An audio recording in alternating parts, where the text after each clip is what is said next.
स्वागत करते हैं श्री किरण रिजिजू, माननीय केंद्रीय गृह राज्य मंत्री, और सदगुरु का स्वागत करें हमारे अतिथियों का।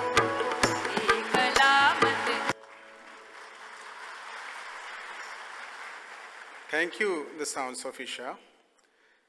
We will start the proceeding with the ITBP fourth song. Please stand in respect of the fourth song.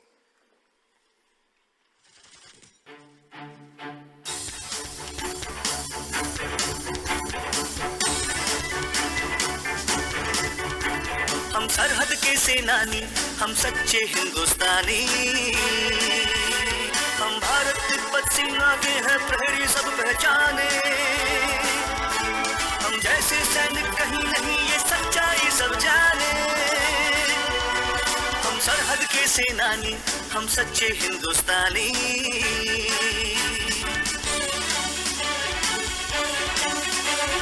शौर्य हमारी शान है, दृढ़ता है पहचान। भारत माता के लिए हो जाते कुर्बान। कर्म निष्ठा के पथ पर मिटने को ठानी।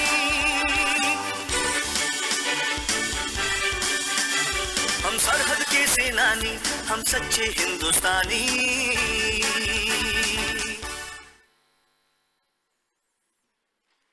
मेरा आग्रह श्री R.K. पचनंदा, महानिदेशक ITBP से, कि सदगुरु को प्लांटर भेंट कर उनका स्वागत करें।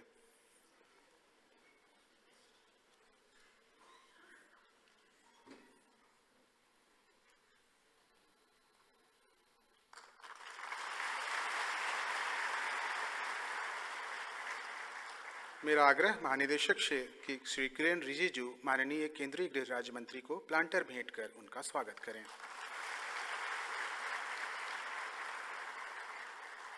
Thank you, sir. We are honored that Sadhguru is with us today. Sadhguru is a yogi, mystic, and a visionary.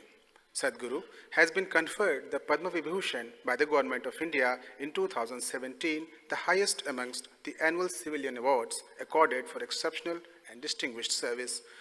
3 decades ago, Sadhguru founded Isha Foundation, a non-profit human service organization with human well-being as its core commitment. सदगुरु देश और विदेशों में भी सम्मानित आध्यात्मिक शिक्षक और पथ प्रदर्शक हैं।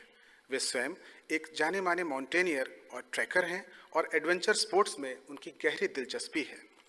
Probing and passionate, insightful, logical, and unfailingly witty, Sadhguru's talks have earned him the reputation of a speaker and opinion maker of renown. With his astute and incisive grasp of current issues and world affairs, as well as his unerring scientific approach to this question of human well-being, he has been a primary speaker at the United Nations World Headquarters and Indian Economic Summit, to name a few. He has also been invited to speak at the leading educational institutions including Oxford, Stanford, Harvard, Yale, Wharton, and MIT, among others. Sadhguru recently started a historic nationwide rally for river campaign for revitalization of India's fast depleting rivers.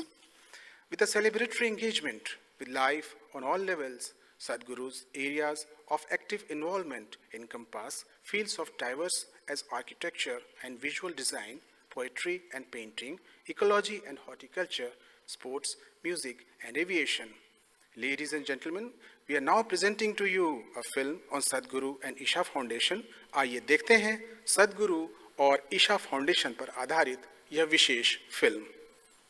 In the next half hour, you're going to meet a man who has a devoted following across India and indeed around the world. While yoga and meditation are at the core of his teachings to promote individual growth, the work of the foundation covers conservation, education and health. And you'll find him astonishingly pragmatic on a range of very modern-day problems. Let's meet Sadhguru.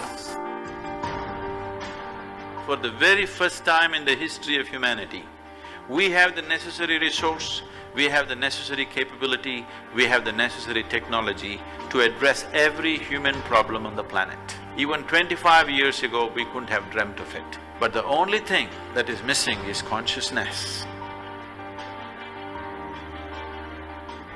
Today, the spotlight is on a project called Green Hands in India. We started a mass campaign and 6 years I spent planting trees in people's heads. That's the most difficult terrain, believe me. And now in the last 6 years, we've been transplanting it and that's happening much more easily. Action for Rural Rejuvenation is mainly aimed at rejuvenating the human spirit.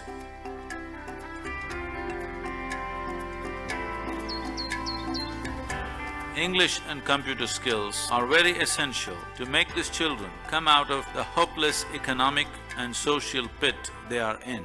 If you could first tell our viewers, what is the idea behind it? Initiative, insight, which is more specific towards entrepreneurs. Whatever the nature of your business, ultimately, it is all about human well-being.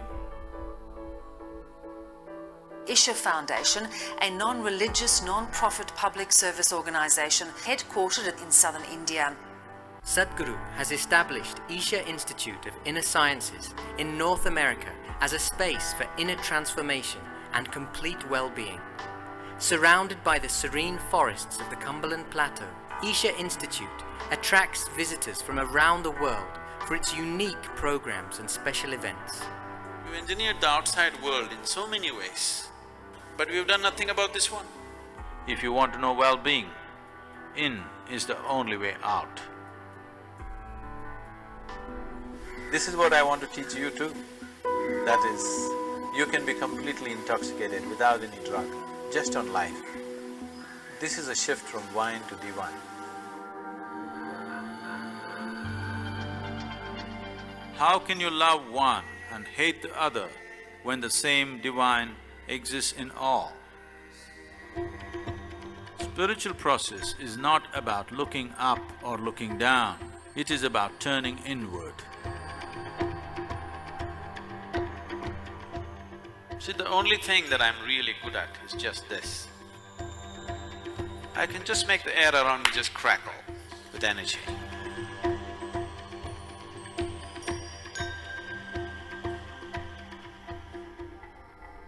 Adi Yogi is the source of yoga, the first yogi. Adi Yogi will inspire many generations to take up yoga. One truly remarkable thing that Sadhguru has done is, he has made yogis out of ordinary common people. We are tracking a mammoth movement, an incredible rally starting from Kanyakumari, reaching up to the Himalayas, all in a month with the sole purpose of rejuvenating India's rivers. Every state is responding. This is concurrence and this is wonderful. I'm very happy that Sadhguru has taken up this cause. It should also become a people's movement for our own survival, for the survival of our children. If you have to describe yourself in one word, would you consider wildlife as 2 words or 1 word? It's…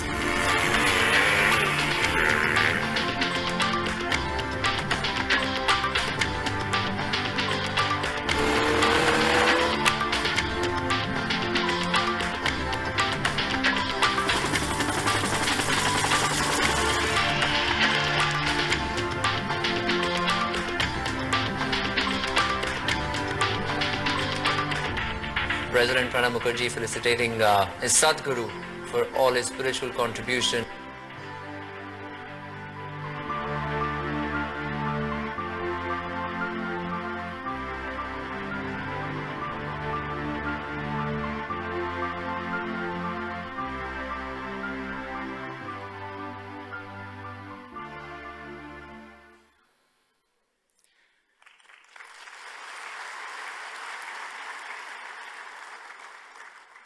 सादर आग्रह है श्री किरेन रिजिजू माननीय केंद्रीय गृह राज्य मंत्री से इस संवाद सत्र को संबोधित करने की कृपा करें। परम आदरणीय सदगुरु जी, ITBP के DG RK पचनंद जी, श्रीमती नीता पचनंद जी, RK मिश्रा जी, और यहाँ सदगुरु जी के दर्शन और उनको बात को समझने के लिए और सुनने के लिए आए हुए ITBP के तमाम यहाँ हमारा साथीगण और जो मेहमान यहाँ आए हैं, आज मैं बहुत खुश हूँ एक अलग सा मुझे महसूस हो रहा है कि हमारे जो यूनिफॉर्म में जो लोग हैं उनके बीच में हमारा गुरुजी बैठे हुए हैं। जब मुझे डीजी पचनंद साहब ने कहा कि हमारे परम आदरणीय सदगुरु जी आईटीबीपी के लोगों के बीच में आने वाले हैं, तो मैंने कहा कि इससे और सही उपयोग और अच्छी बातें हमारे लिए नहीं हो सकते हैं कि आईटीबीपी के लिए गुरुजी कुछ अपने विचार रखने वाले हैं। गुरुजी, you know very well, you are widely traveled person. I have also traveled globally. And you have been to Himalayan region, you have been to very difficult and very highly located those places in Himalayas. So that is the domain of ITBP. Our ITBP Jawans are very tough. Physically, they are very strong. They can withstand any situation. Physical toughness is one thing which they have been provided right from the beginning. But what will endure them is the mental toughness. Mental toughness is something which I cannot give it to them, that you can give Guruji. Physical toughness is because of the normal training, normal system which we have already there in the ITBP and all the forces in India. But mental toughness is something which doesn't come easily. That is why when our people, whether it's the common people or our forces, they have normal problems, they should come to us, to the government, to the minister, if they need good food, good road, good light, everything. But if they have something bigger problem, confusion, tension, something related to mind, then they should go to Guruji. Guruji can provide you the answer, which I cannot provide. I have never met Guruji in person, but I have seen some of his teaching, some of the clips where he had made immense impact on the life of the common people, not only in India, but across the globe. I can tell you, Guruji, I am a religious person, but not very practicing person, but I do follow. But very few spiritual leaders influence my life. But you have influenced me immensely in my limited access to your teachings and your thoughts. I found your teachings very precise, very scientific, and very practicable. And your outlook and your description of this universe is something which can ignite anybody's mind. I would have loved to sit throughout today to hear you out, because I wanted to listen to you in person and in full detail. But unfortunately, today is the day where Parliament is going to discuss no confidence motion against our government. And we are living in a democratic setup. The MP cannot be absent on the most important day in the Parliament, though we are very confident and this no confidence motion, whatever is going to be discussed, I have to be there. But I am very happy that our ITBP family is going to benefit immensely out of your words today. It's not easy for us to get your time. You have a commitment globally. You have not only represented yourself or your thoughts, you represent Indian philosophy. You represent Indian civilization. You stand out before the world. You are a symbol of India's glorious past in the whole world. We are very proud of you, Guruji. That is why our dream, our Prime Minister's dream, every Indian dream of making India a glorious, prosperous nation, recapturing our glorious past. And I think the only correct way to get to that position is following your footsteps and your teachings. I genuinely feel that every word you speak, every sentences you tell us, I think that is something which we have to follow. That is why we look up at you, and I thank our Director General of ITBP, R.K. Pachananda ji, for getting you on board and making this arrangement in the Vigyan Bhavan. So in this Vigyan Bhavan, our people are going to get the real Gyan from you, Guruji. I'm very happy, and I'm once again extremely disappointed that I'm not going to be here. Going to Parliament, I'm already late, but I'm sure the benefit which our forces are going to get from you, not only ITBP, the entire forces, every citizen of this nation is benefiting from your teaching. Nobody can run away from that reality. So I'm one of them. I'm actually one of your followers. So we are very extremely grateful from Home Ministry side, from our forces side. We're extremely grateful to Guruji Sadhguru to come here and spend this valuable time, his valuable time with us. और मैं अपना ITBP जवानों को कहना चाहता हूँ कि आपका सुख दुख हम लोग सब साथी हैं।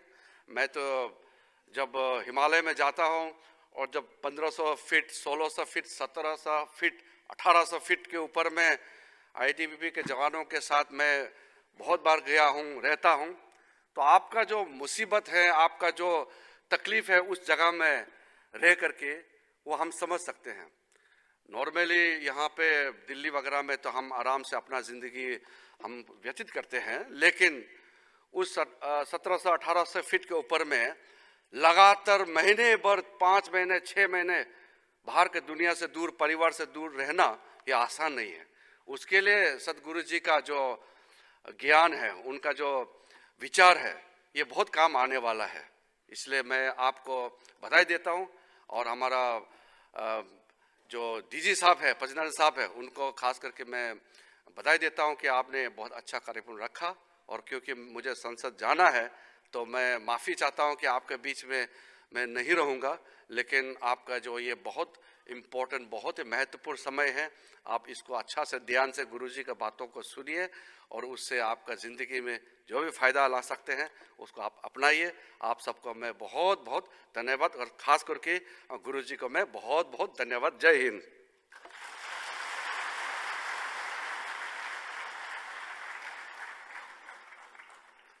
Sir, I will now request Sadhguru ji to come onto the stage. कृपया करताल ध्वनि से सद्गुरु जी का स्वागत करें।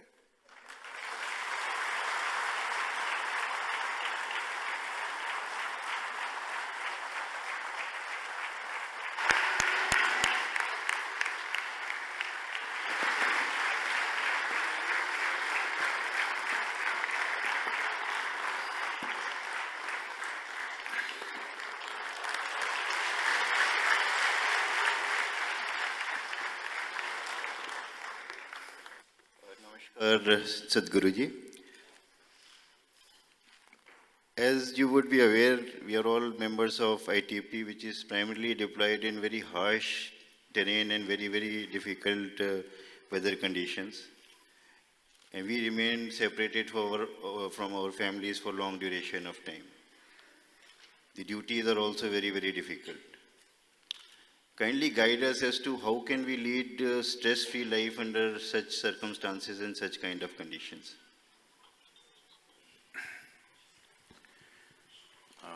Namaskaram to everyone.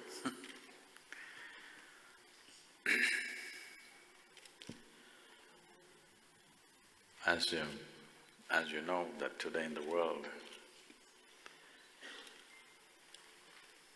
a lot of people plan their pleasure trips to mountain treks. So, what is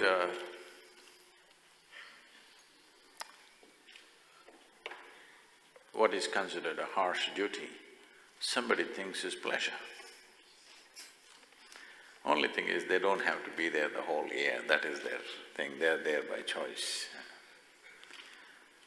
So I'm not trying to belittle the forces, what they go through. To be in any fighting force itself,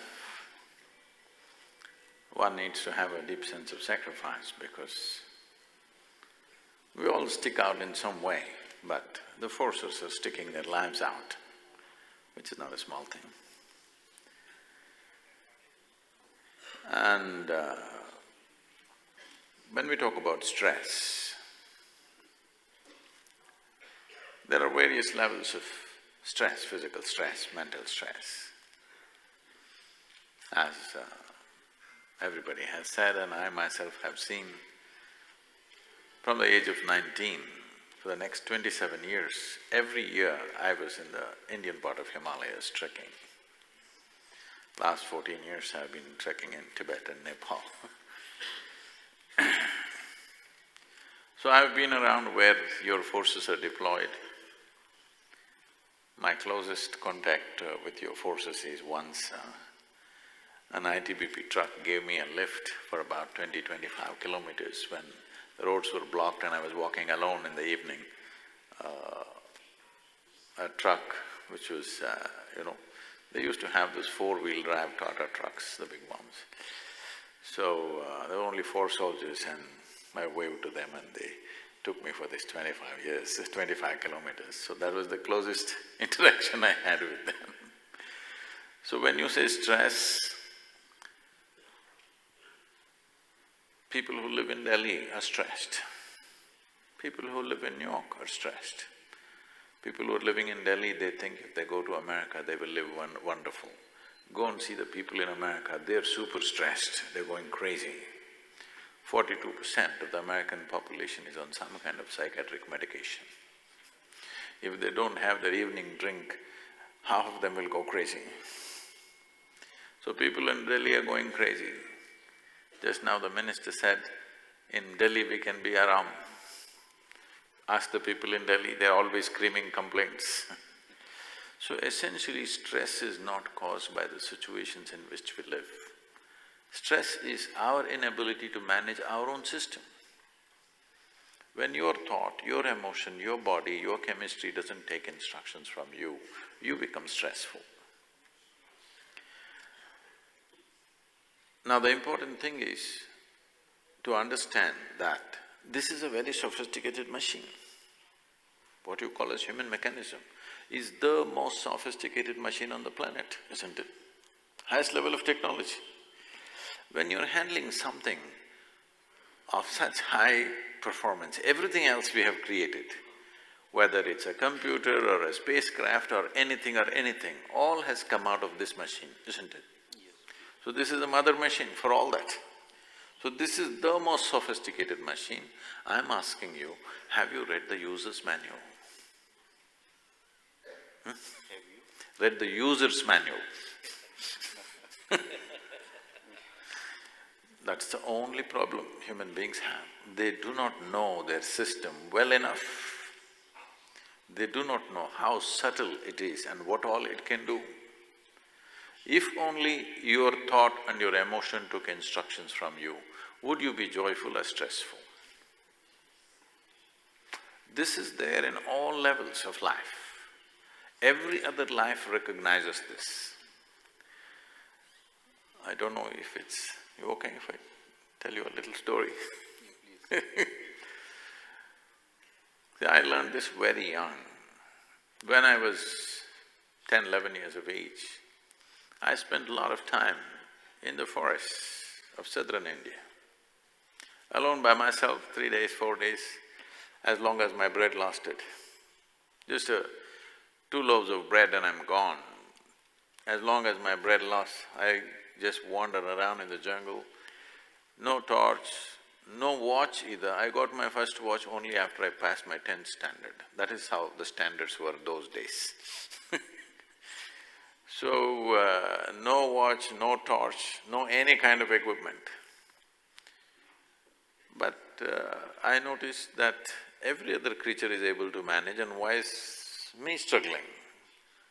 As I observed, I understood that there is a certain way you can keep your chemistry. Even now I can do this. I can just go in the forest, a wild cobra or something, I can just pick it up like this, he will just come without any disturbance. I think they showed one picture of me holding a king cobra. Well, if king cobra bites you, you have somewhere between 20 to 40 minutes to live. Okay. I'm not holding him by his head, I'm just holding him like this. because he's sensing your chemistry. If you show any sense of anxiety, he will immediately go for you. If he doesn't see anything, he treats you like he treats the land. Later on when I went into the jungles and survived for weeks on end by myself, people wondered how I survived. I drank a lot of honey, they never understood this. I put a plastic tube into the hives and just drank when the hive was full of bees. And they just thought I am a bigger bee. If you showed little anxiety, they will kill you. So there is a way of managing our system.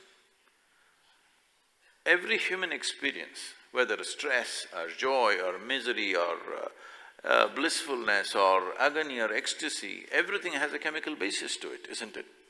All human experience has a chemical basis to it.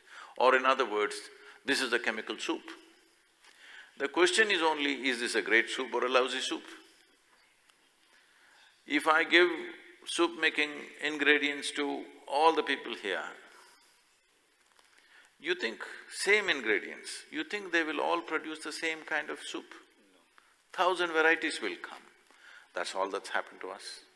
Fundamentally, all of us are same ingredients. See in how many ways we made ourselves. So, what is needed is a little bit of soup-making skill.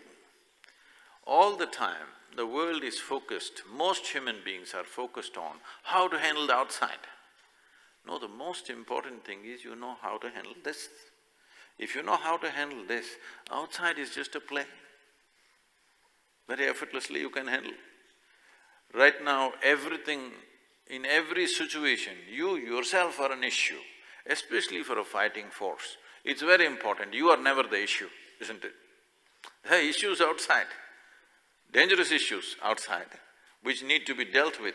But if you become an issue in that, your own anxiety, fear and something else comes up in that, now your ability to perform what you need to perform is terribly impaired, isn't it? So it's very important that in the forces, I would request that your chief is here, that you bring some dimension of inner management, something that people know how to manage their interiority, not just being tough. Tough is needed. For the kind of job that you're involved in, being tough is needed, but being balanced is even more important. Whatever talents you have, whatever capabilities you have, all will go waste if you don't have balance. Only one who is perfectly balanced can use everything he or she has to the fullest extent. Otherwise, you may have many things, if you don't have balance, it'll all spill all over the place, your talent. It doesn't produce any result. So, stress is not a consequence of situations. Stress is a consequence of our inability to handle ourselves. We must equip ourselves in that direction.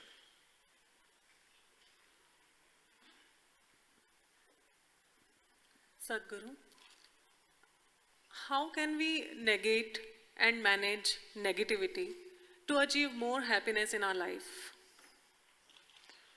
Why do you want to manage negativity? You like it? Just to become a positive minded? No. I must tell you this.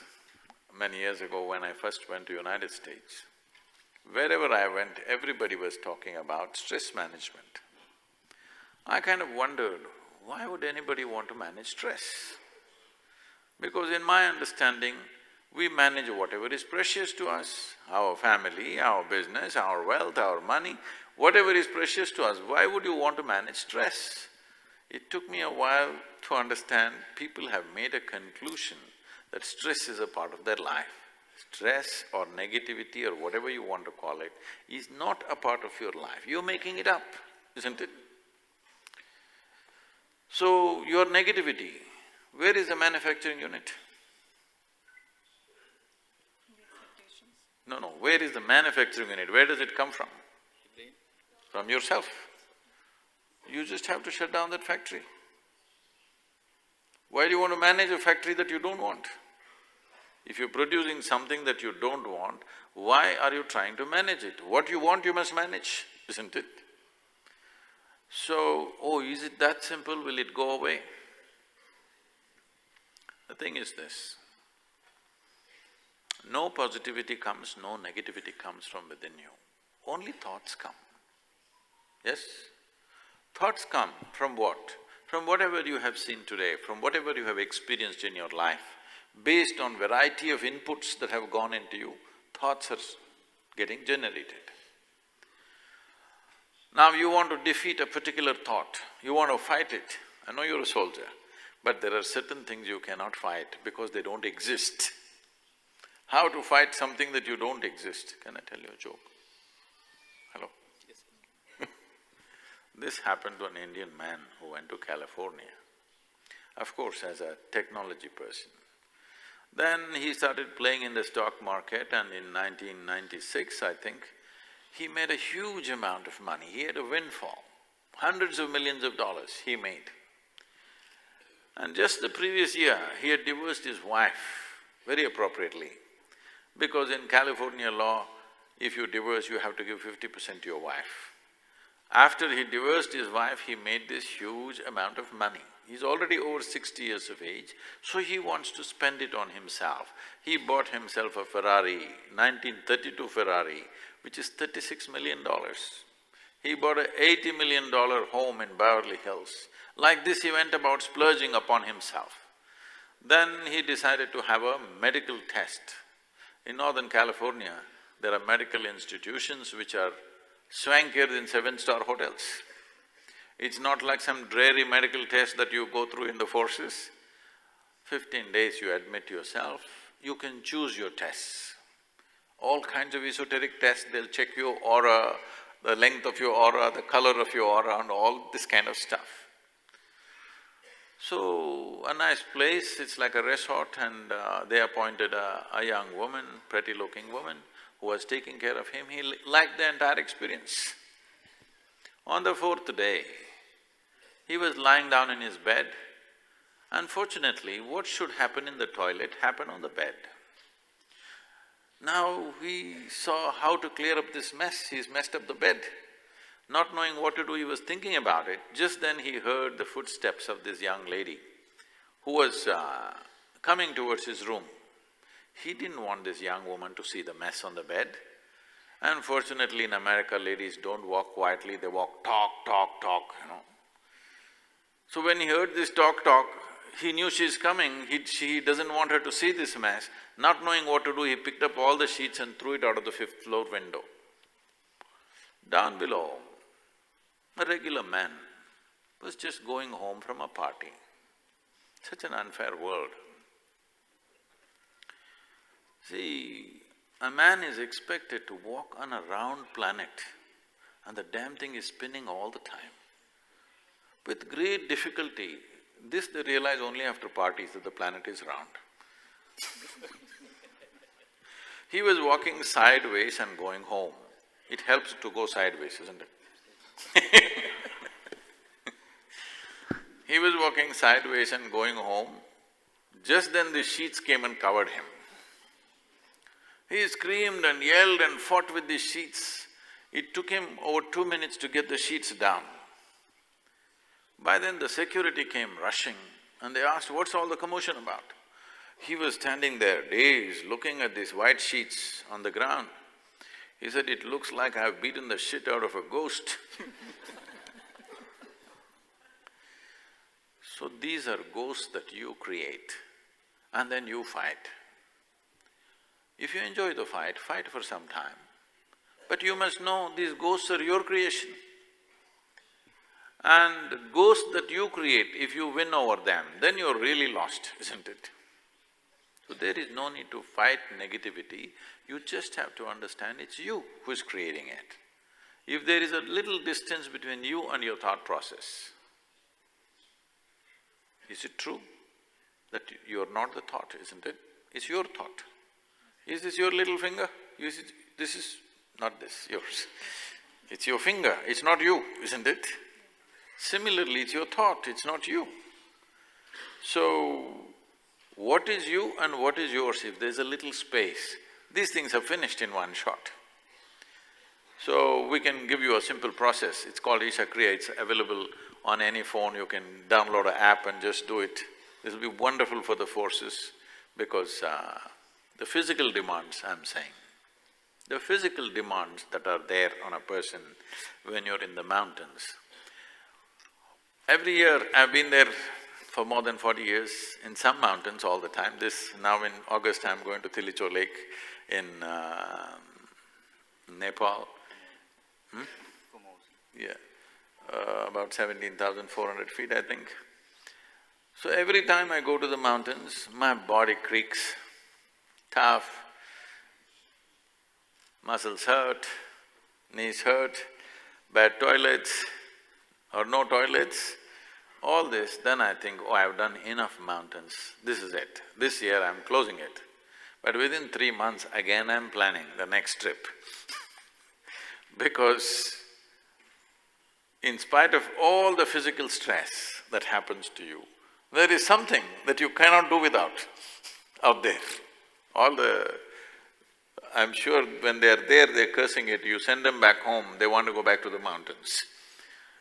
But the important thing is when there is such a physical stress on the body, when you're stretching your body beyond limits, having a little distance between you and the body, between you and the mind is of tremendous importance. We can give you a simple method called Isha Kriya, with which you create a distance between you and your body, between you and your mind. Suddenly you see, you're able to do things with your body and mind like you never imagined possible. You don't have to fight you don't have to encourage positivity, fight negativity, no such thing. Being realistic is very important. Maybe the situation is negative, you better see the negativity, especially being a soldier. You cannot be very positive. You must see what is there. You must be always expecting the worst. If you are expecting the best all the time, somebody will give you the worst, isn't it? So, you should not get into this business of positivity, negativity. This is for American socialite ladies. They're talking all these fanciful things because nothing happens in their life except breakfast, lunch and dinner. When they're having breakfast, they're planning their lunch, when they're having lunch, they're planning dinner. This is all they do. For them, all these things. For you who's out there sticking your life out, it's very important you have clarity of mind, you simply see what is there, neither positive nor negative. Very important. Namaskaram, Sadhguru. I would like to ask that as ITBP personnel, sometimes we face certain ups and downs in our professional lives. Sometimes we see situations where even life is at stake. So in those situations, how to keep our morale high in those rather frequent psychological tides?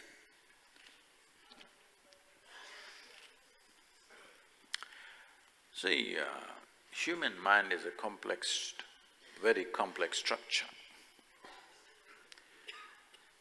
We are who we are on this planet. As human beings, we are dominating this planet compared to every other creature only because of our intelligence, not because of our strength, isn't it? You have seen with great difficulty when you're walking up the mountain, those mountain goats ran up at 10 times your speed. Just a goat, yes or no, in any kind of terrain. So, physical strength is not our forte, we have an intelligence. But this intelligence is useful to you only if it works for you. When it works against you, initially you call it stress, then you call it misery, then you call it psychological disorder, then you declare this is total madness. All that's happened is, your intelligence has turned against you, isn't it? So it's extremely important for anybody, not just for a soldier, and particularly for a soldier, as you said, because you're sticking your life out. But even for a man who's driving on the street right now, if his intelligence doesn't work for him, he could also die, isn't it? In fact, more people die on the streets than on the battlefields all over the world, particularly in India. Every year, about 140,000 people die on the Indian roads. That many people have not died in all the 4 wars, probably. Unfortunate reality is happening every day because somewhere there are situations beyond us, that's different. But we should not be the problem, isn't it? If we should not be the problem, our intelligence should work 100% for us. If you say stress, what does it mean? This means your intelligence is not working for you, it's turning against you. Outside there is somebody creating problem for you. Instead of dealing with that, my own intelligence turns against me, then how do I handle the outside? When you get stress, do you feel crippled or not? Your capabilities are taken away. What you were normally capable of is taken away simply because of stressfulness or fear or anxiety or something else that grips you. But this is from inside. This is your mind turning against you, isn't it? So, there are simple processes with which we can ensure that our body, our chemistry, our mind does not turn against us. Always works for me, it's very important. If this starts working against me, suppose my right hand starts punching me in my face, what to do? If somebody else tries to punch me, I can do things. But if my hand starts punching me, what to do? It's a most helpless situation. Right now, this is all that's happening. To 90% of the human beings on the planet, their own mind batters them every day. They don't need anybody else, they don't need an enemy. They are very good at it by themselves. They beat themselves up through the day and night. This must stop. Human potential and human genius can open up only when your intelligence never works against you, it always works for you. This is very important. Some harnessing is missing, isn't it? As I said, people don't bother to read the user's manual of such a complex machine and they want to do it somehow. When it works accidentally, sometimes it works, sometimes it doesn't.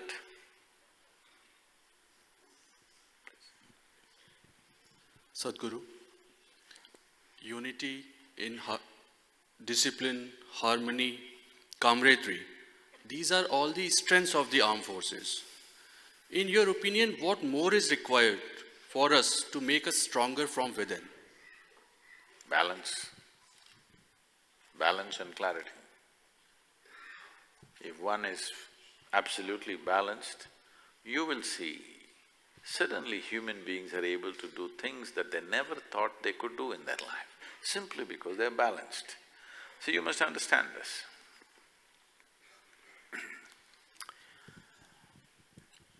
Your own internal issues, how much energy it's consuming every day if you look at this.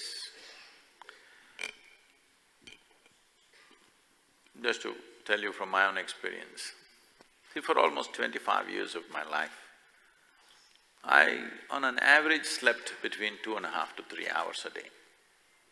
So over 20 hours a day, I was active. These days, getting little lazy and sleeping 4.5 hours a day. Why I'm telling you this is, sleep is maintenance time for the body. So any machine you have, let's say you have an automobile, once in a month, if you have to down the machine for maintenance, 1 day in 30 days, it's all right. But 15 days in a month, if it's down for maintenance, this is a nuisance machine, better to get a mule, isn't it? So right now, in 24 hours, if 8–10 hours is maintenance time for anybody, any body, it's a nuisance machine, isn't it? Why is this happening? One reason is your own system consumes so much energy simply because of lack of balance within itself. While you're climbing a mountain, if the footing is right, you're going, there is a demand on every muscle when you're going up. But suppose you lost little balance, do you see suddenly how much energy it consumes? Mild, just off. This is happening within you all the time. I'm not talking about physical balance only, your chemical balance, mental balance, every time it's a little off, it's consuming an enormous amount of energy. So because of that, there is not enough energy for life as a process.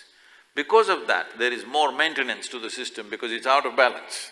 If you bring balance, the maintenance levels that the body demands will go down considerably, and the energy that you have also will be almost boundless simply because you're balanced and it doesn't consume any energy. Whether it's anything, if an automobile, if the four wheels are not properly aligned, well, it will not perform, isn't it? Balance is most important. You're riding a bicycle, how long ago you learned to ride a bicycle? Huh? How long ago you learned? Sometimes I go to office. No, how long ago did you learn to ride a bicycle? Childhood, around 1 month, when I was 4 years old. So, first day when you're riding the bicycle, it's like this because you don't have balance. It's very exhausting. Once you have balance, you see how much freedom, hands-free, you can ride, you can look here and there, you can whistle at somebody, you can do what you want. What gave you that freedom is balance, isn't it? This is so even now. What gives you freedom is your balance, how you are physically fit, but you may be consuming a lot of energy within yourself simply because the lack of balance. If you bring balance, you will see suddenly you have so much energy. I've always seen when people start a certain process, a certain kriya, certain balance comes, suddenly they become so creative. They're able to create things which they never thought possible in their life, simply because energies are available for many things. And everything that this person can do, you can do. See, this is one thing we must understand. In our lives, if we do not do what we cannot do, no problem. But if we do not do what we can do, we are a disaster, isn't it? Once you don't have balance, this is a disaster that's happening to every human being. Due to lack of balance, what they could do, they will not do. What we cannot do, what to do? That's okay. But what we can do must happen in our lives, isn't it? Guruji, you talked about balance. All of us do agree to it, and consciously or subconsciously, many of us feel that it is required. Are there any known methods? How do you attain this inner balance that you are talking about? Especially in context to the forces and in the kind of circumstances we work in.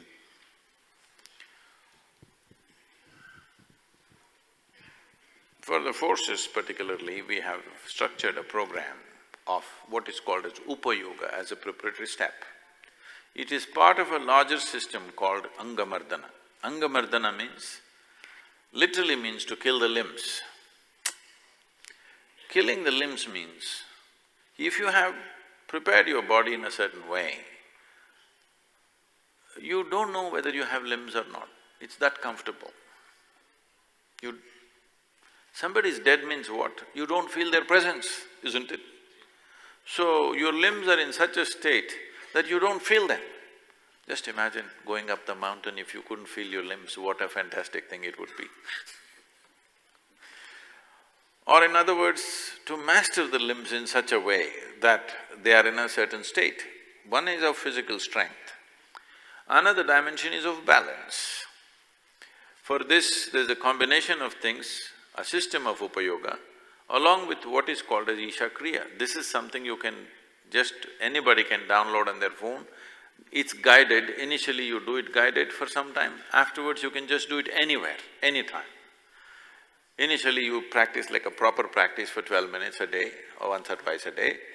Rest, after that you can do it just anywhere, 1 minute you're standing somewhere, you can do it, sitting somewhere, you can do it. It will bring balance. See, the lack of balance is not because of the nature of life.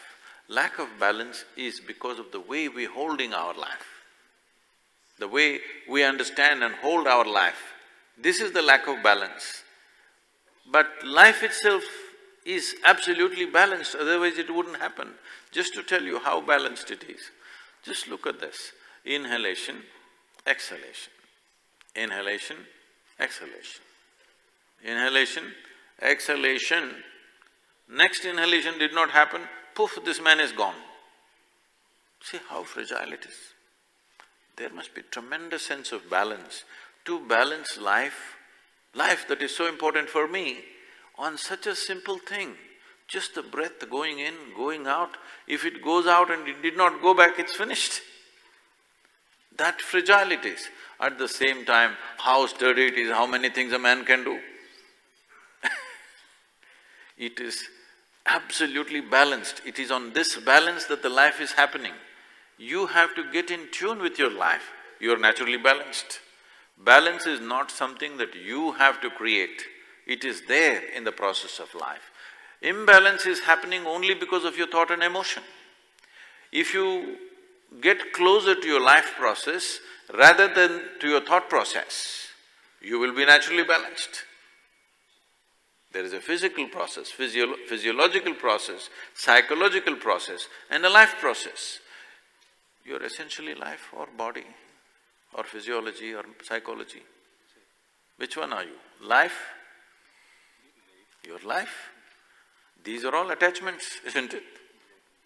Essentially this is life, gathered a body over a period of time, gathered a certain amount of information over a period of time, but essentially life, isn't it?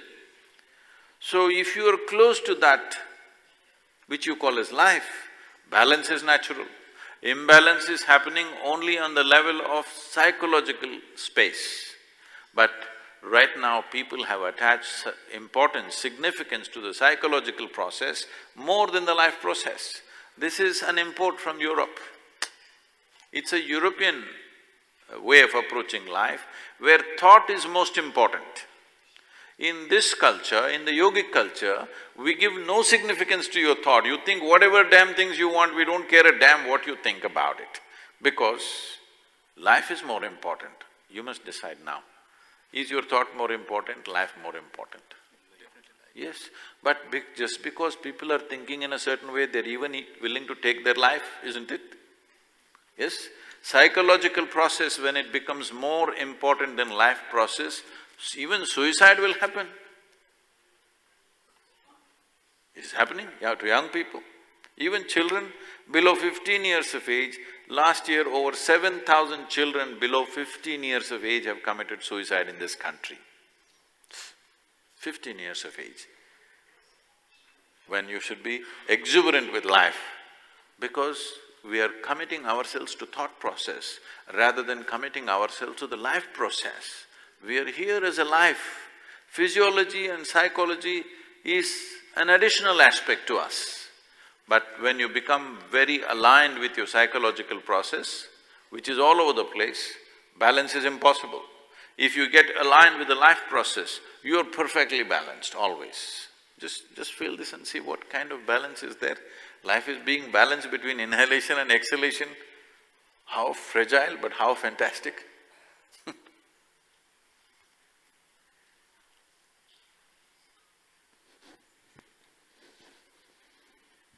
Sadhguru, I have one question related to children. As you mentioned that due to this advancement of technology, we are now surrounded with n number of gadgets and various technologies, smartphones, tabs, internet, social media. And we have been witnessing that our young generation, particularly kids, are now getting addicted to these gadgets. So what in your opinion should we do to lead them towards a healthier and more creative life and habits? See, this is the first generation who is looking at these gadgets, so they are a little excited about it. I think the best thing parents can do is, if they expose the children sufficiently to nature, to forests, mountains, rivers, if they expose them sufficiently to nature, these things will not be a problem. See, technology is a tremendous enabler, but we are treating that also as a crippling factor. How many things we can do simply because of technology, isn't it? See, because you're a soldier, I'm saying this. Phone is like a gun. At one time, if you have to kill the enemy, you had to go close to him. Now you can do long distance. Phone is just that. To talk to somebody, you had to get close to somebody. Now you can talk to them no matter where they are. So all technology, this is what it did. What we can already do, it enabled us to do it better. That's technology, isn't it? Why is that a problem? That's not the problem. Technology is not the problem. Compulsive behavior is the problem. So this compulsiveness, whether it is towards addicted to the mother or father, or addicted to whatever else, or to a gadget, it's not any different. Fundamentally, it is compulsiveness. If you are compulsive, if a child is compulsive towards the mother, people say it's natural. It is not natural. The child has been brought up in an unhealthy way. Yes, when there were joint families, most children grew up till 7, 8 years of age without knowing who is the mother, who is the father. There were so many adults, whoever was loving with them, they all went all over the place. Only after they became 8, 10 years of age, they would know, okay, this is my biological father and mother. Till then they wouldn't even know, and it was fine. But then we came to this another style of living where children got so addicted, compulsive, and parents thought it is nice. But now they found somebody more interesting on the phone. Parents are worried, they're not interested in us. I think it's okay. It's just that we have to work on the compulsiveness, not on the gadget. Gadget is not the problem. Whether it comes to eating or drinking or doing anything, people are compulsive. If compulsiveness goes, technology is a fantastic tool, isn't it? Especially for soldiers. I think Indian forces must have much more technology so that there's less risk and less all this. We don't have to stick human beings out every time if there is technology.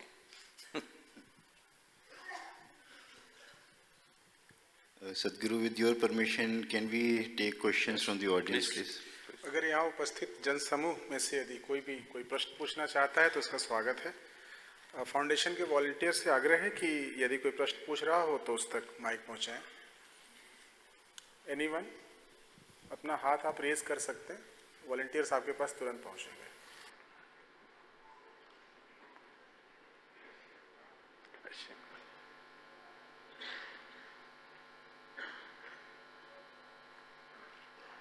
Sadhguru, namaskar. Sadhguru, I have seen the term inner engineering. Hold it little close, yeah. The microphone. Mic को थोड़ा नजदीक लाके बोले। Sadhguru, I have seen the term inner engineering on your website. What does it mean and how can it be fruitful for us in our lives? Please, that's fine, please sit. See, engineering.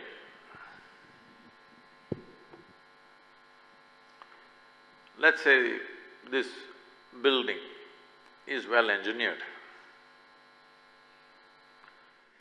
If you have to engineer something well, there is a design factor, how it is designed. And there is a material factor, what kind of materials are used, and who fixes the material, in which way. All this determines whether this building is well engineered or not. In our experience, sitting in the building, well-engineered building or a well-engineered car means what? It functions the way we want it to function. This means it's well-engineered. It does not function the way we want it, then we say this is badly engineered, isn't it?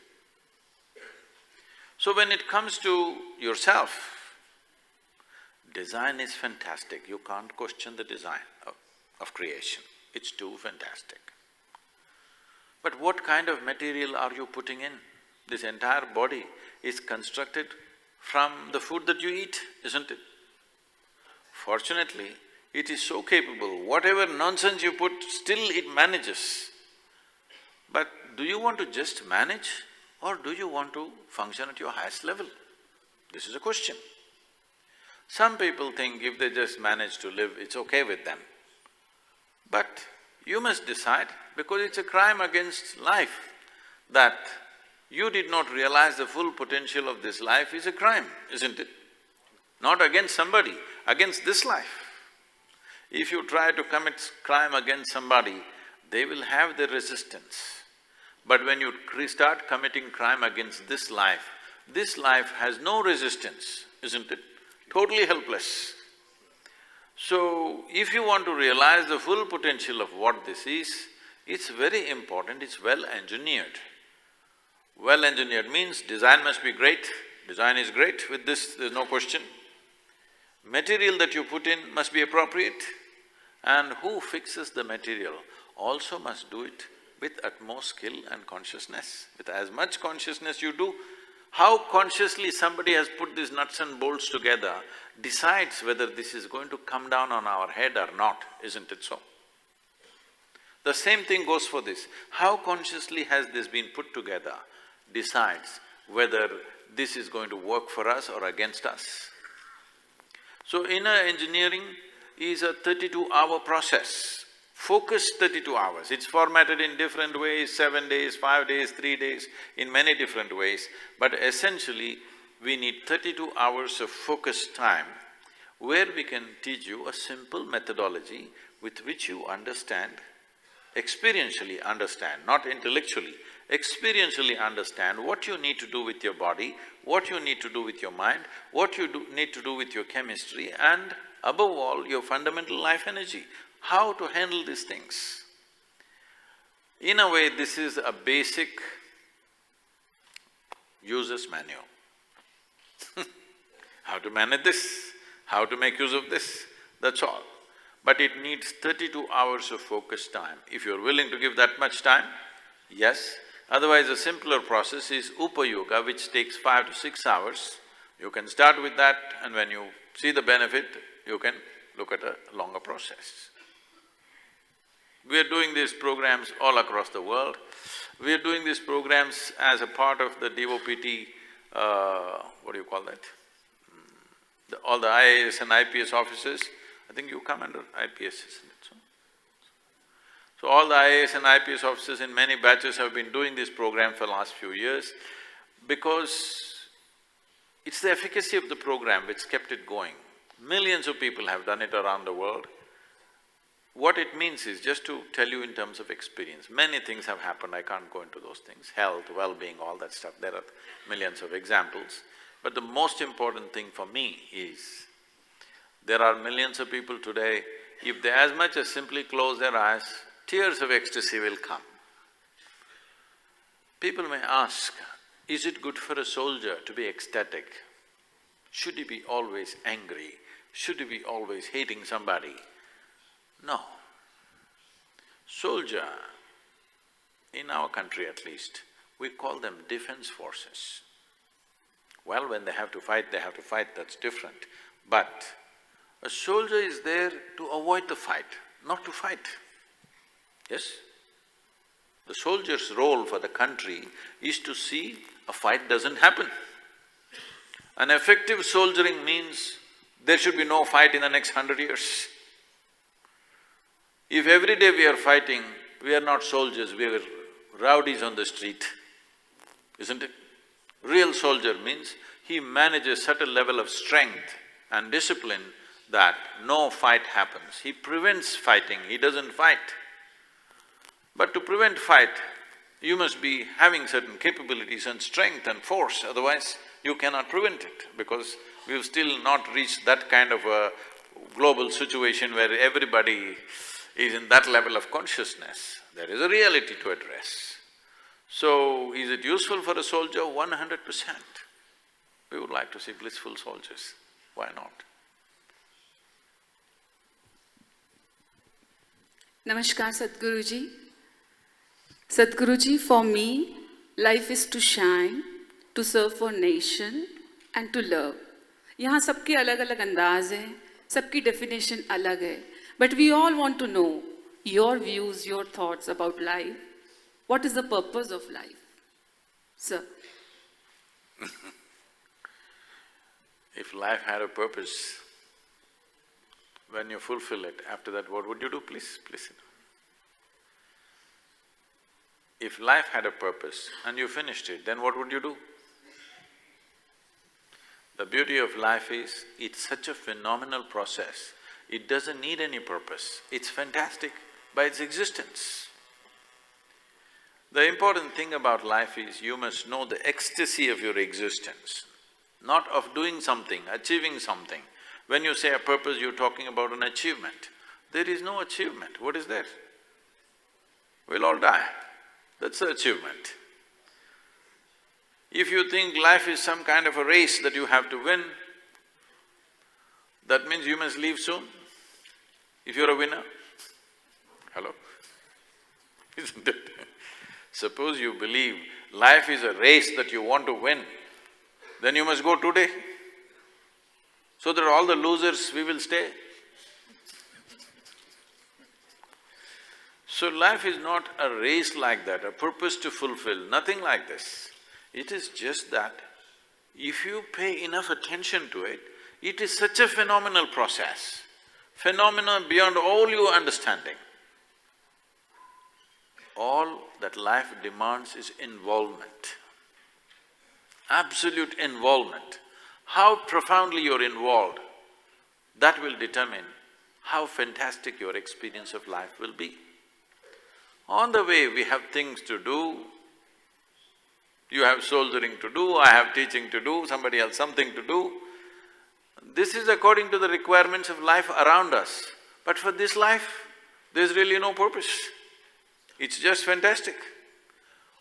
But if you're experiencing life only as a psychological process, only as bundle of thoughts and emotions, then you need a purpose, otherwise you feel, what the hell am I doing here?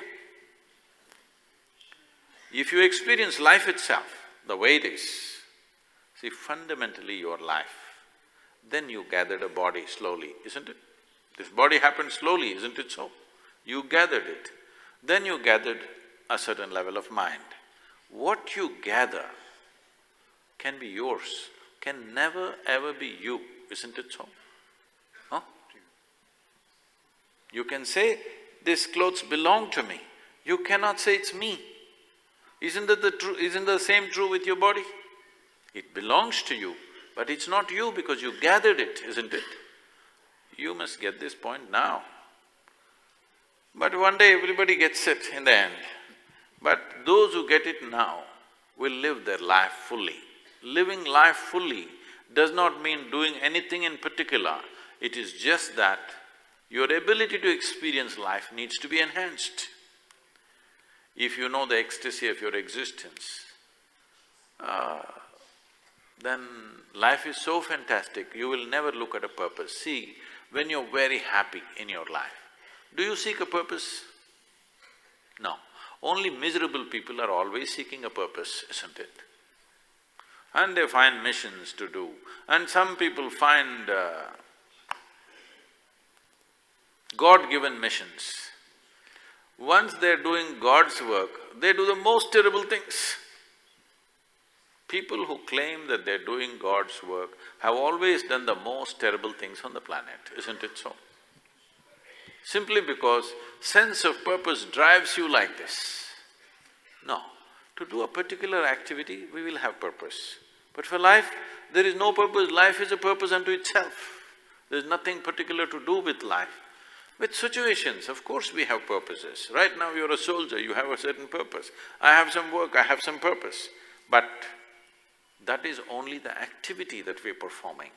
But this life is here only to experience life and nothing but that, isn't it? How profoundly can you experience this? People in search of spirituality, they always go to mountains. For you, half the job is already done. You're already in the mountains. All you have to do is go a little deeper. Lot of people keep on dreaming that they want to go to one mountain place and sit and meditate like this. They never get to the mountain. You got there, already half the job done.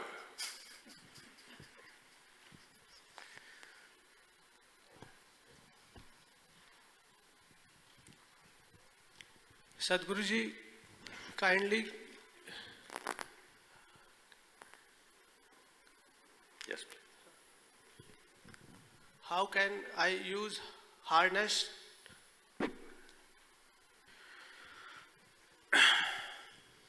When we say hardship,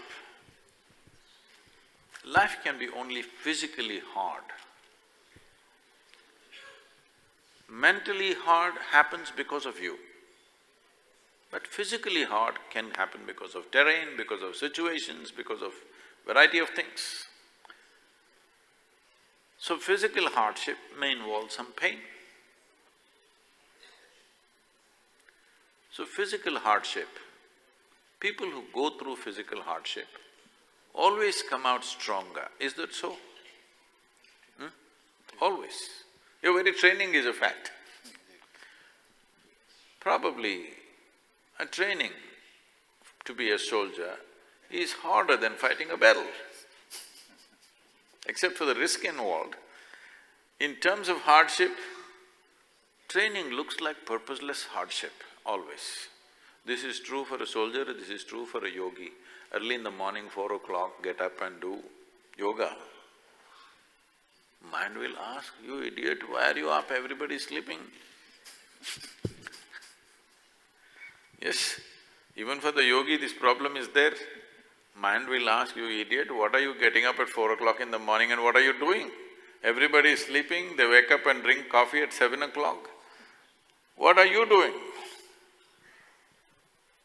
But because you put your body voluntarily through that hardship, it gets you to a place where nobody else can get, isn't it? So hardship is a… physical hardship is a tremendous possibility because you can… the nature of human body is such that only with use it gets better. If you do it willingly, hardship will be joyful. If you do it unwillingly, it's a most terrible thing. So the question is only of willingness and unwillingness. As I said in the very beginning, that was not to make a joke out of your terrain realities in which you live. What do you think is hard duty? If you want to give a punishment, probably in the forces, put him at 20,000 altitude. But people who go mountaineering and other things, climbing to 20,000, they think it's fantastic, isn't it?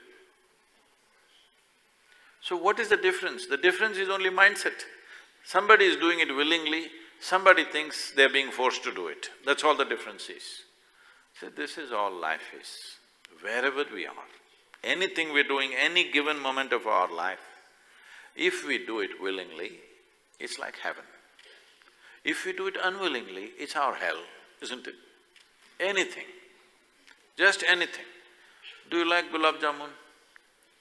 Most of us do. No, I'm asking this officer. You like gulab jamun? So right now I'm going to get lot of gulab jamuns and I'm going to put it in your mouth, more and more and more gulab jamuns. That can become the worst experience of your life, isn't it? When you want to eat gulab jamun, you take it in your hands willingly and you ate it, it was so nice. When you don't want it, if somebody forces it down your throat, it's terrible. So the difference is only in willingness and unwillingness. This is the fundamental thing that every human being has to do. So right now, whatever we do, maybe if I had a choice, I would do something else, but right now I'm doing this, let's say whatever I'm doing. If you do it willingly, even that thing that you don't like becomes a wonderful process. If you do it unwillingly, then you will see it becomes a terrible process. But I don't like this, why should I do it willingly?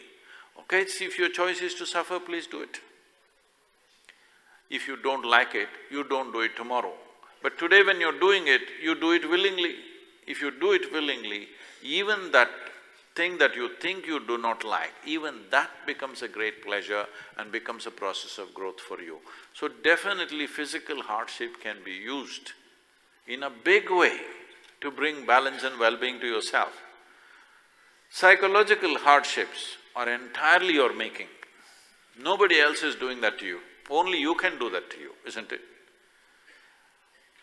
To stop that, you As I said, this Isha Kriya is something all of you should do because this will give you distance, little distance. Little distance will completely change the way you look at things. It's like this, you see the traffic jam. Traffic is jammed, you're stuck in it. Everybody is cursing each other and getting angry, and in Delhi also they kill each other. Traffic jams, people kill each other, you know. Suppose you're flying in an airplane or a helicopter and look down, traffic jam looks really nice, you know. Have you ever noticed this? It looks quite nice, simply because there's a little distance. The same thing with your body and your mind.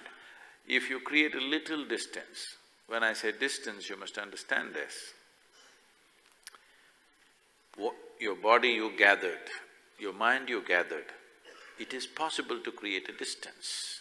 If you create a little distance, suddenly the activity of the mind is a great entertainment. No positive, no negative, nothing, it's a great entertainment, it's only negative, positive and you're stuck in it. Once you're little out of it, suddenly you find you can use your body and use your mind whichever way you want. It is never going to rule you again. So, physical hardship definitely can be harnessed, it can be a great opportunity for a human being to build themselves into a deep level of strength and well-being. Mental hardship is your making, you must stop that.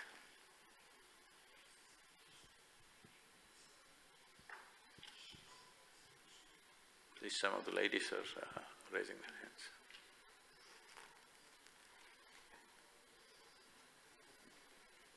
Sadhguru, Namaskar. My name is Sachin, and I want to know how can we focus towards happiness in our life by adopting spirituality. Kindly guide us.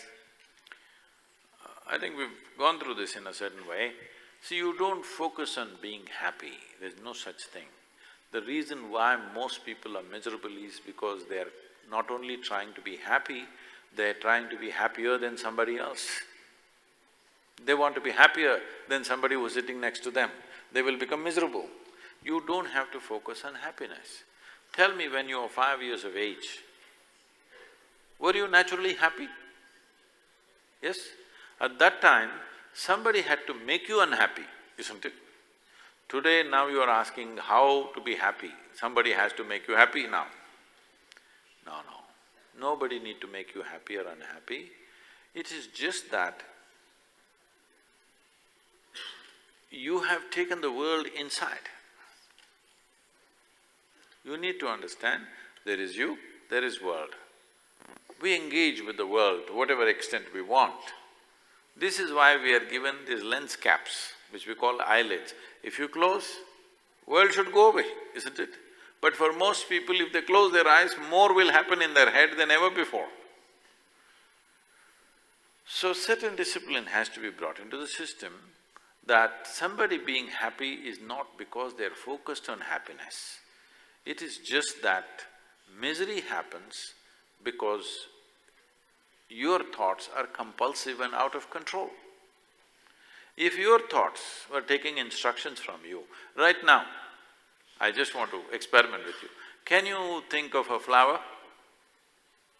Yes, isn't it? Can you think of a mountain? Yes. Can you think of a river? You can. Can you think of a tiger? You can. Can you think of something horrible? You can. So it's all by choice, isn't it? What you right now think of is entirely by choice, but suppose it become like this for you, you faced a tiger somewhere close up. Now all the time you only think about a tiger, not because a tiger is there, simply because you become compulsive thought, isn't it? So what you need to look at is compulsiveness, not happiness, not fear, not stress, not this and that. If compulsiveness goes away, you will definitely do what you want, isn't it? If you do what you want for yourself, would you keep yourself blissful or miserable? What do you want for yourself? Definitely blissful, isn't it?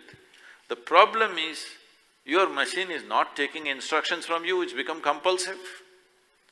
So it is not… see, these are all outcomes. Somebody is happy, somebody is unhappy, somebody is joyful, somebody is miserable, somebody is ecstatic, somebody is in agony. These are all only consequences. Don't try to fix the consequence. If you want flowers in your garden, you don't have to go and do flower meditation. Trying to focus on happiness is just like doing flower meditation. If you want flowers in your garden, you must handle the soil, the manure, the water, the sunlight properly, flowers will happen. Now, the logical mind is such, oh, why should I do the soil? The soil doesn't look like a flower. Why should I handle the manure? It doesn't smell like a flower. Water doesn't feel like a flower. Sunlight, definitely not that. But that's how life happens. If you handle those things right, flowers will happen, isn't it? If you sit and meditate on flowers, flower will not come. This is the nature of life. Right now, mind has become simplistic, logical mind that it thinks, if I want flowers, I must focus on flowers. No, if you want flowers, you have to focus on soil, manure, water, sunlight, not on the flower. Yes? So if you want to be a joyful human being, you don't focus on joy. You learn to see how to keep the body, how to keep the mind, how to keep your energies, how to keep your emotions. If you keep them in balance, joy is a consequence. Namaskaram, Sadhguru. My question is about anger. We don't like it. Are you angry with me? No. We don't like it, but it's true. It is an integral part of our emotions, and therefore it's very difficult to get it. Sadhguru, please tell us if it is possible to use anger in a constructive manner. Are you angry with me right now? No. So then why do you say it's an integral part of who you are? If it's an integral part of who you are, right now also you must be angry, isn't it? No. You're not. No. So it is not an integral part of you. Yes. So you create anger once in a way. Yes. Now you're also asking, how can I use this anger to produce something? Anger does produce something. You have children? Yes. Okay. So, you do bush with the children out of fear that you may burst. They will do something that you want. You do bush with your husband, he will do what you want because he doesn't want unpleasant consequences. But every day if you start doing this, then they know what to do with you, isn't it? Yes or no? Once in a way you got angry, they treated you lovingly. Every day, day in and day out you be angry, then they know what to do with you, isn't it? So, right now, shall I handle you with anger? Shall I? Shall I get angry with you? Huh? No, you don't want it. Then what makes you think other people want it? When you don't want to be treated angrily by anybody, what makes you believe that other people like it? Just check them and see, do they really like you when you're angry? No, they bear with you. They bear with you. Do you want to be that kind of a human being that people bear with you because there's no other way, because they're married to you or they're born to you or they're your neighbors, they have to bear with you. Is that the kind of person you want to be? Or do you want to be a person that everybody wants to be with you? That's important, isn't it? Anger is a tremendous waste of human energy. But most people will not get propelled to do anything unless they're angry. Because it's an evolutionary problem. You know, Charles Darwin told you, you are an amoeba and then this and pig and buffalo and this and that and then monkey and here you are. You think all of them are totally gone? No, some of them are still there. Once in a way they come up and growl. Some of the creatures are not gone yet, they're still there in our genetic material because the DNA difference between a human being and a chimpanzee is only 1.23%. So obviously they're all there, isn't it? The question is, Are you going to empower the human nature in you, or are you going to empower the tiger in you or the dog in you or something in you? This is the question. When you're angry, do you think straight? No. That means you're working towards a disaster, isn't it? Today we can chemically analyze you and show you that if we take your blood samples right now, if you're not angry, how your blood will be, blood chemistry will be, and 5 minutes you become very angry and then we check your blood samples, it clearly shows you're literally poisoning yourself, literally. Only thing is system works itself and works out the poison during the day and when you sleep and all that. But believe me, if you stay angry every day for let us say an hour in 24 hours, within 40 days' time you will go mentally crazy. No question about this. No question.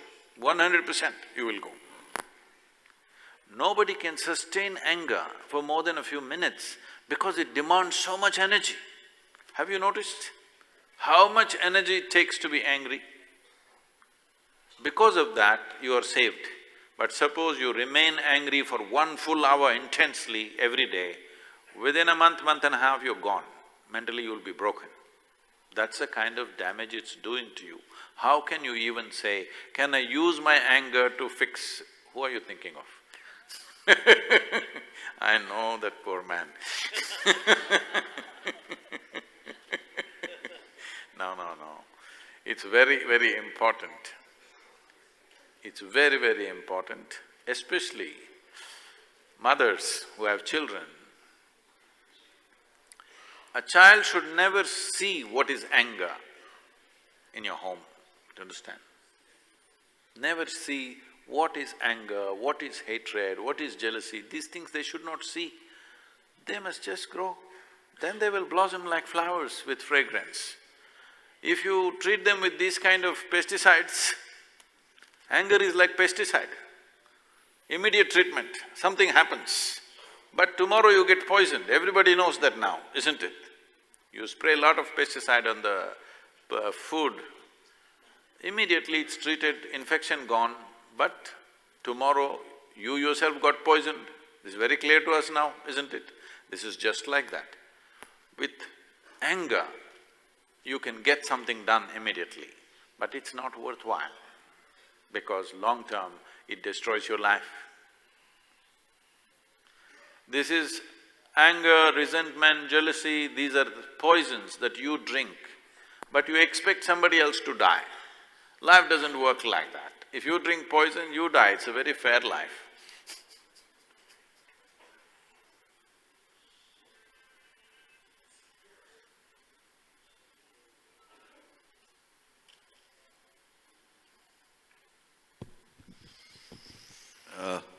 Sadhguruji, I would like to… Where are you, sir? Oh, I'm sorry. Namaskar. I would like to ask one question. You just mentioned in your discourse that you sleep only for about 2.5 hours, if I'm not wrong. I didn't get that, I'm sorry, please. During your discourse, you said that you only sleep for about 2.5 hours. I said I sleep for 4 to 4.5 hours now. Oh, so I heard it wrong.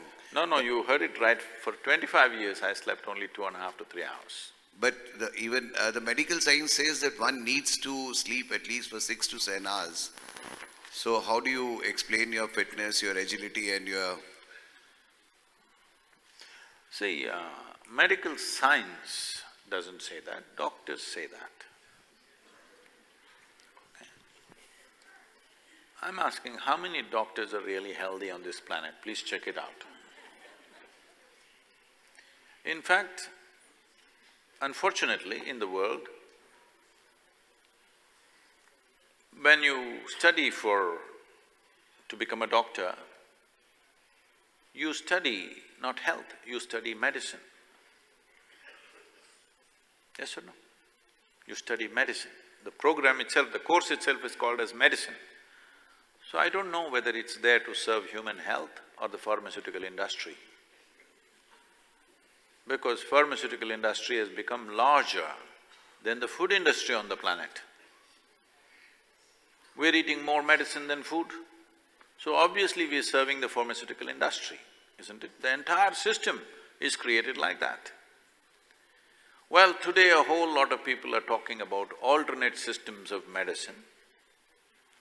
But coming to sleep and rest, see, what the body needs is rest, not sleep. Some sleep is needed to handle certain aspects of purification of the body, but what it needs is rest. To be restful means that your system is running easy. It's running easy. If you tune your automobile at a low RPM, the same machine lasts for a longer period of time because less stress on it.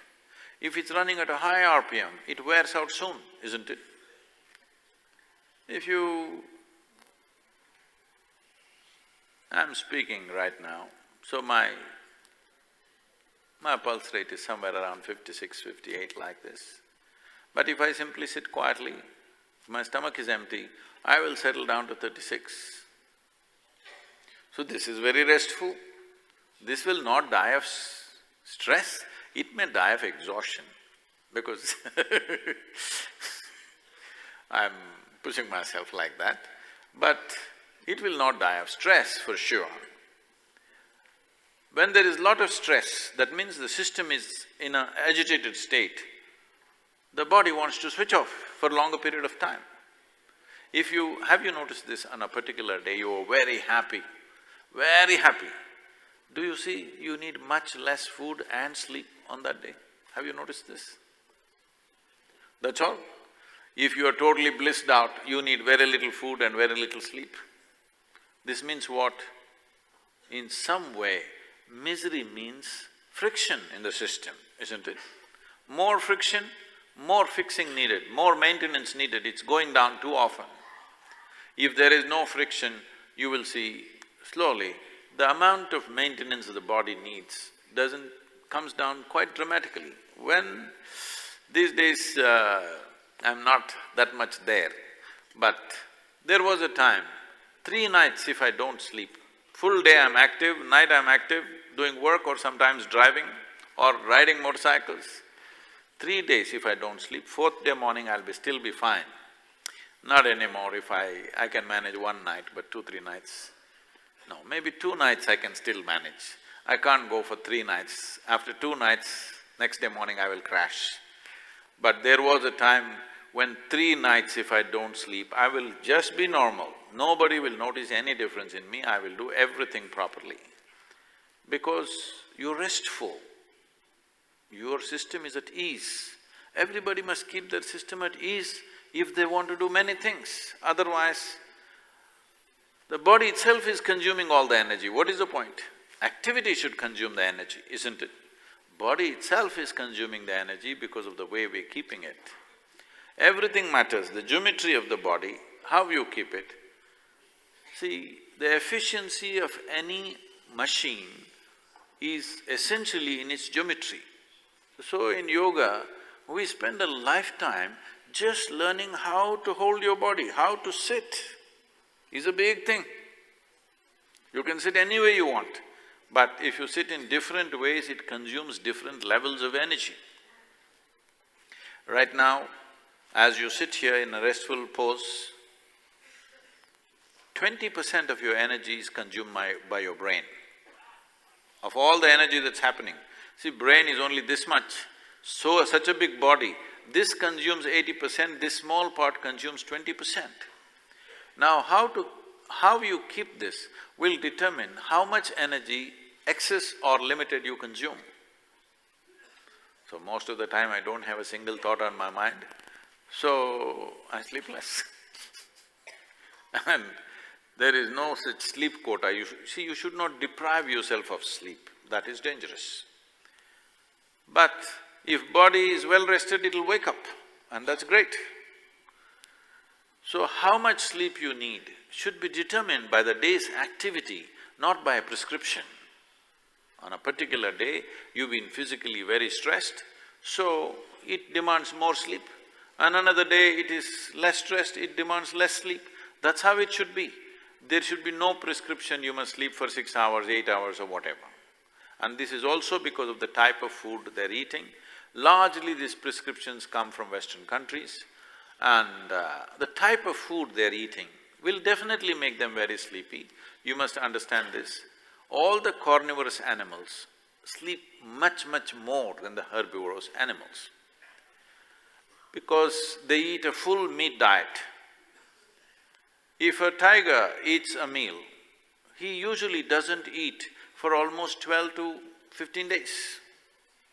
And after he eats 2-3 days, he does nothing else except sleeping, because that's the nature of food he consumes. If a cobra eats a full meal, it won't eat for 2 weeks minimum. And all it does is sleep for the first 3-4 days. Before it moves, it's 3 days. Till then it doesn't move. Even the pygmies in the Central Africa, they eat raw meat. If they eat, they don't sleep, they sleep for anywhere between 24 to 40 hours at a stretch. You cannot sleep that much simply because of the nature of food. If you just alter your food, how you're consuming your food, what quality of food you consume, you will see sleep quota will just come down dramatically. One reason why Western societies, particularly American society, is sleeping heavily is almost all the food that they eat is minimum 3 months old. This we call as tamas in India. In Ayurveda and yoga, we call this tamas. Tamas means inertia. So if you consume food which is at a certain level of inertia, your body also becomes inert. It sleeps 8 hours, 10 hours. You eat fresh food and see, you will wake up early in the morning. Today night you just try this, you eat as much as you want, you eat a lot of fruit, live fruit, and go to bed, you will see you will wake up at least 1 or 2 hours early, simply because the freshness of the food. You eat food which is cooked 10 days ago, you will see you will sleep a long period of time because you're bringing inertia into the system. So food, how you sit, how you stand, your breath, your mind, everything if you manage, the amount of sleep that you need will come down dramatically. Sadhguru, I've been listening to you and I've been following you for many years now.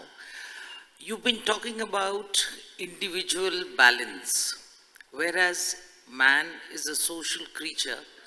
He or she lives in a society and everything that happens around him or her which triggers a reaction also comes from where the fellow human being is coming from. Like they say, it's not how you drive on the road, it's also how the other person is driving. So if you have to avoid a collision, it is also that the other driver drives safely. You talked about a husband and wife relationship, that there should be pleasantness at home or children should not be exposed to pesticides, as you called it. It is also how the husband is reacting to the wife or the wife is reacting to the child. So it's, what I'm trying to say, it's a social combination of thoughts and reactions.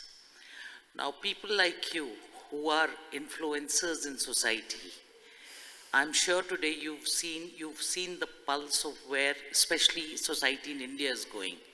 We're talking about materialism like never before. We are talking about rat race like never before. We are talking about acquiring materialism towards a destiny where all your life you're acquiring things to go out of life empty-handed. Where has that rationality gone, where people realize that there are values, there is a community spirit, there is tolerance? Why is all that taking a back seat?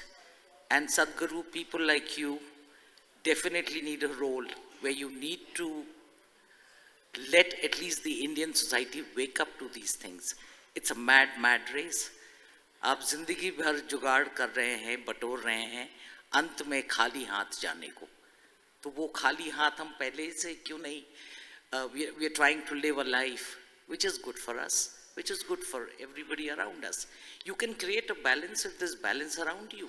I could be a very balanced human being, but if my neighbors… yeah, I'm just trying to speak… No, I also live in the same society. Yeah, so we need to address this, Sadhguru. It is not just I should be good. Yes. She has to be good, he has to be good. for me to have my optimum. we You would are like to just- comment? The moment you want to change somebody else, you started a new problem. I want you transformed. This is trouble. I'm willing to change is a revolution. This is an age-old problem. Mother-in-law wants daughter-in-law to change, daughter-in-law wants mother-in-law to change. Endless problem. I am willing to change is a revolution. Now, about human beings being social beings, what this means is not that you're enslaved to social situations. When we said human beings are social beings, what we meant was human beings create a society. All other creatures live with instinctive reactions, so they have to adapt to the situations in which they exist. It is only the human being who is invested with the capacity to create what he or she wants. You are supposed to create a society, not be a victim of a society. But this man is at home, he doesn't listen to me, he doesn't. And you must hear his side. I've heard both sides' stories all over the damn place, okay? Every kind of story. Everybody thinks the other person is not okay. All I am saying is, if you maintain your mental balance, your part of the house at least is clean, isn't it? Hello? Your life is good. Whether you can fix the other person also or not is a questionable thing. Maybe we can, maybe we cannot. But if you see that this is peaceful and joyful, your life is wonderful, isn't it? If your life, if you take responsibility to fix your life and make it wonderful, looking at you, maybe this person also will make an attempt. If he doesn't, it's his problem, what to do? But believe me, human beings, when they see the possibility that there is a possibility to live well, they will also do it. But if they don't do it, what to do? That's how they are. But your first business is to make this life pleasant, because this is the life which is available to you entirely. That life and that life and that life is not available to you. It's only available to you some extent, isn't it? Other lives around you are not fully available to you. It doesn't matter you're married to them. It doesn't matter a child is born out of you, it is not fully available to you. You can only influence them by making them willing. You cannot say, I'm going to fix this life, nobody can fix this life. Only if this life is willing, then we can do something, isn't it? Even if it's your own child, a 5-year-old child you can't fix, isn't it so? Unless you make him willing. But this life you must fix. If this one is peaceful and joyful, world is fixed. Because my experience of the world is beautiful, because I'm feeling wonderful right now. Without individual transformation, there is no universal transformation ever. If we talk about universal transformation without individual transformation, all you will do is, you will take out a procession on the street, how this is not okay, that is not okay, endlessly, nothing will change. All that's happened with revolutions on the planet is, generally you replaced one tyrant with multiple tyrants. That's all that happened. Because without transforming myself, I'm seeing how to transform you. This will create a whole lot of trouble. A true revolution is, I am willing to change. If I change, if you believe world around you will not change, that's because you have not made that effort. You please make that effort and see, don't worry about what I say and what I don't say. Just for 24 hours, just remain joyful with everybody that you meet. You will see, everybody seems to be fine. Everybody seems to be quite fine. Here and there you will meet some thorns, it's okay. But the rest seem to be fine. You approach the world joyfully and lovingly. Just do one thing right now when you step out. Whatever the taxi driver, auto rickshaw driver, when you get in, talk to him lovingly, joyfully. You will see he wants to gossip with you, he's happy, he'll share his life with you. It happens to me all the time. I get into a taxi somewhere outside the country. Within 5 minutes, that guy is sharing his entire life with me. Simply just do this for 24 hours. No matter what people do to you, you just remain joyful and peaceful. And you will see what kind of response you will get from the rest of the world. Even the animals will respond to you. Believe me, even plants will. I don't want to go there, but there is substantial scientific evidence. Even plant life responds to you if you're in a certain way, because this entire life that's happening is one big chemical soup. If you create pleasant chemistry here, everything will respond. This is what I was saying. The cobra doesn't bite me, the bees don't bite me, not because they like me. They think I'm one of them, that's all. You be like this, wherever you go, people think they're one of you. Not by thought, simply because you never create a resistance anywhere. You will see everybody will be fine. Well, there are some problems come up, we'll have to deal with it, that's a different matter. But if you make yourself unpleasant, have you achieved anything, I'm asking? Let's say somebody is misbehaving with me. If I make myself unpleasant, do I solve any problem, I'm asking? The question is this: do you want to become part of the solution or do you want to be a part of the problem? This is all the options you have when it comes to society, country and the world. This is all you have. Do you want to be a part of the solution or do you want to be a part of the problem? This is all the choice you have. You're not going to solve all the problems in the universe. But this one problem, 100% you can solve, isn't it? First solve this problem and then see how to be a part of the solution in whatever capacity you can be. When it comes to working with the world, not everybody here has the same capacity, isn't it? Different people have different abilities. Some will do this much, some will do that much, it doesn't matter. Everybody should be doing whatever they can do. When will they do this? Only when they are not an issue. When your own psychological process is a big issue, where will you go and will deal with this man and that man? You will not, you're not even interested, isn't it? When I have my own issues, where will I go and address anybody's issues? I am not an issue anymore. That is why you can address other people and other situations.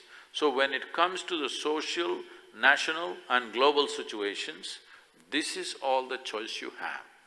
Be either a part of the problem or part of the solution. Even if you're part of the solution, it doesn't mean solution will come tomorrow morning. It's just that I'm part of the solution, that's all.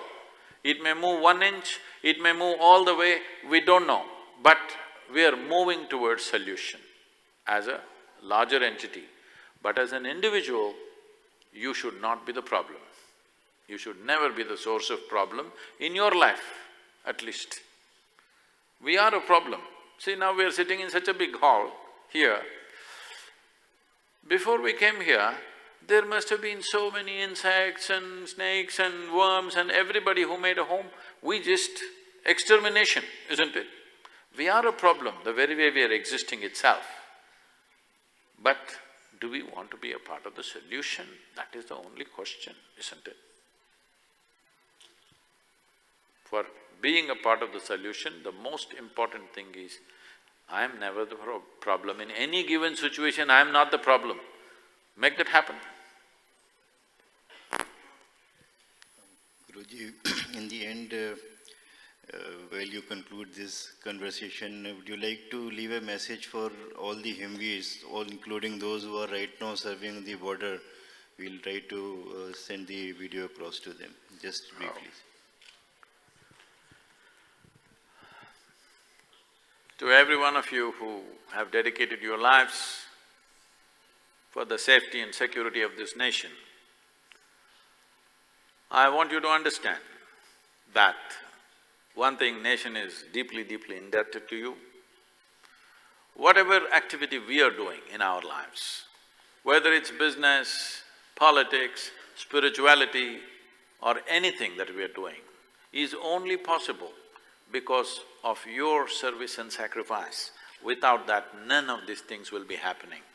I want you to always remember that whatever hardships you're going through in your day-to-day life, I want you to know you are making all our lives.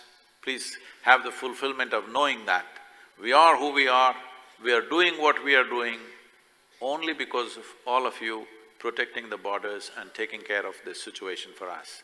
So, I want you to live with that fulfillment, knowing that all our activities are based in your service and sacrifice. Thank you.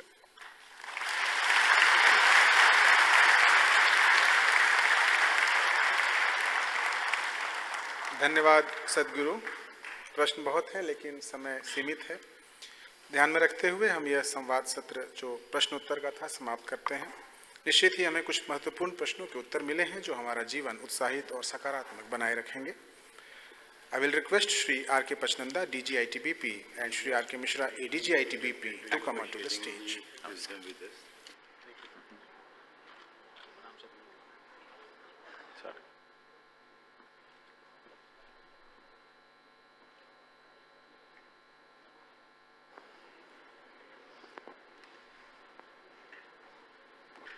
Guruji, it was brilliant, really. It's my privilege. Such facts of life you brought out so lucidly. I will request Shri R.K. Pachnanda, DG ITBP, to present a memento to Sadhguruji as a token of love and respect on behalf of entire ITBP.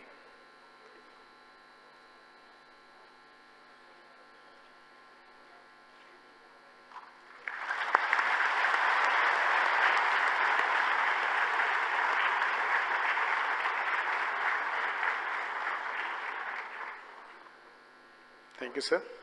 I will request Shri Daljit Singh Chaudhary, IG Headquarters, to propose the vote of thanks.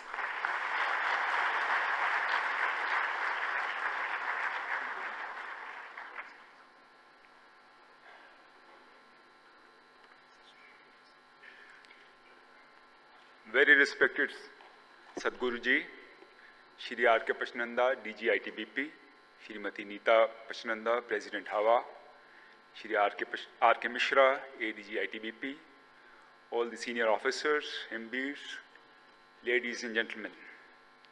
We are grateful today to the respected Sadhguruji who has enlightened us today about the ecstasy of life and how to live it beautifully and meaningfully. We all feel inspired, and I'm sure everybody today present here must be taking away something with them to ponder over for his or her betterment and stressful life.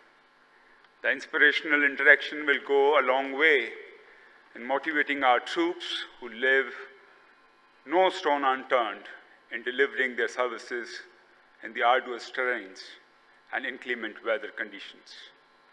Our heartfelt thanks to Shri R.K. Pachnanda, DG ITBP, for personally organizing this program for the welfare of the troops, the subject which is closest to his heart. Sir, on behalf of the entire force, I would like to express our gratitude to you for the vision you have for the progress and development of the force. Our all thanks to Shri R.K. Mishra, ADG ITBP, for his valuable guidance in organizing this function. I would like to thank Isha Foundation and their volunteers for all the support. I also thank the organizing committees and Vigyan Bhavan officials who helped us in conducting this program. Thank you very much. Jai Hind.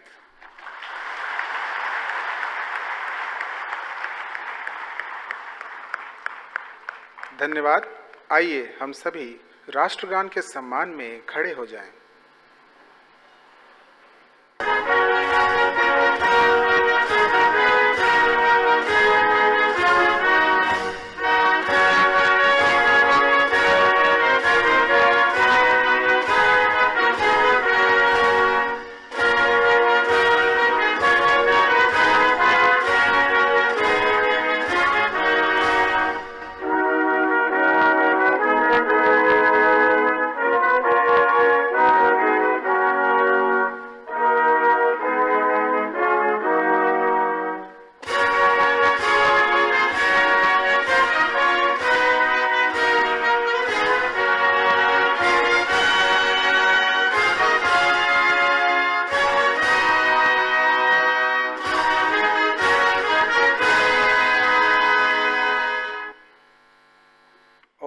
distinguished guests are requested to join us for the tea. Thank you. Jai Hind.